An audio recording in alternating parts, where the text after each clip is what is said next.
Ngayon ko lang po isa sa publiko ito. Maraming beses po ako inalok na talikuran ang independent majority block kapalit ang pagbabasura sa aking kaso. Ngayon kung tatanungin nyo kung sino sila, abangan ninyo ang susunod na kabanata. I will be proceeding now to the CIDG to voluntarily surrender myself. Quiet, guys. Quiet, please. Magandang hapon sa inyo lahat. I am already in receipt of the warrant of arrest issued against me by the 5th Division of the Sandigan Bayan. Nais ko lang pong bigyan din ang mga bagay na ito.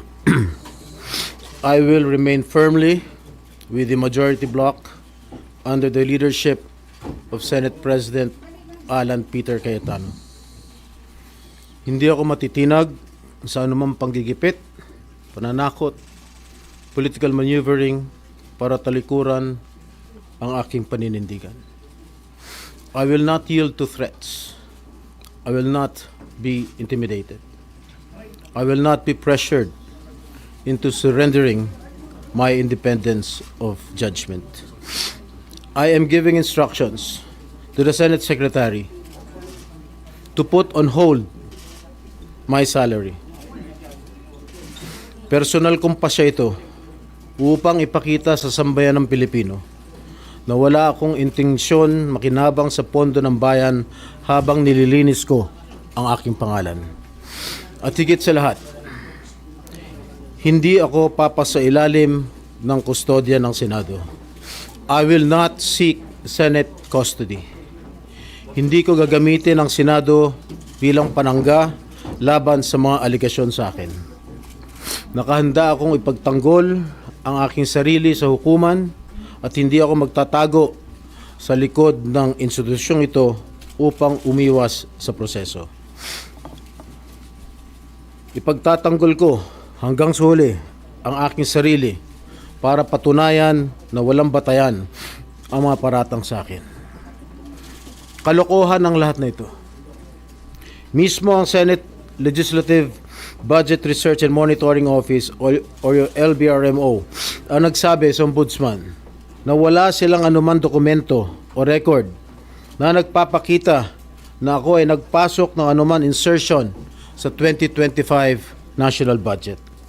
Ang mahalagang impormasyon nito ay kinilala pa mismo ni dating Senate Blue Ribbon Chairman Senator Panfilo Lacson bilang isang makabuluhang ebidensya na sumasalungat sa mga aligasyong ibinabato laban sa akin.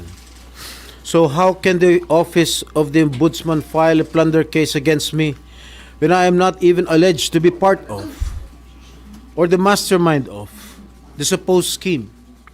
Wala po akong kinalaman dyan. Ngayon ko lang po isa sa publiko ito.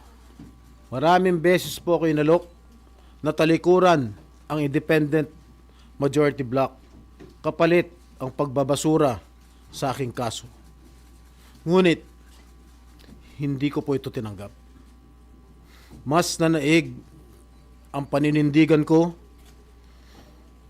na ako'y manatili sa hanay ng mga kasamahan ko sa independent majority bloc. I stand my ground. Ngayon kung tatanungin nyo kung sino sila, abangan ninyo ang susunod na kabanata. I stand my ground because what is at stake here goes far beyond my personal circumstances. What is at stake here is the independence of the Senate. This institution must never become vulnerable to external pressure. It must remain free from political coercion, free from undue influence, and free from any scheme designed to weaken its constitutional role as a co-equal and independent branch of government. If this is the price I must pay for the decisions I have made and the principles I have chosen to uphold, then I am prepared to face the consequences, however difficult they may be, especially for my family. I will not be broken by accusations, nor will I yield to political pressure. I will meet these charges head on. defend my honor through due process, and place my faith in the truth. I will be proceeding now to the CIDG to voluntarily surrender myself. Maraming salamat po. Okay na? No more question, guys.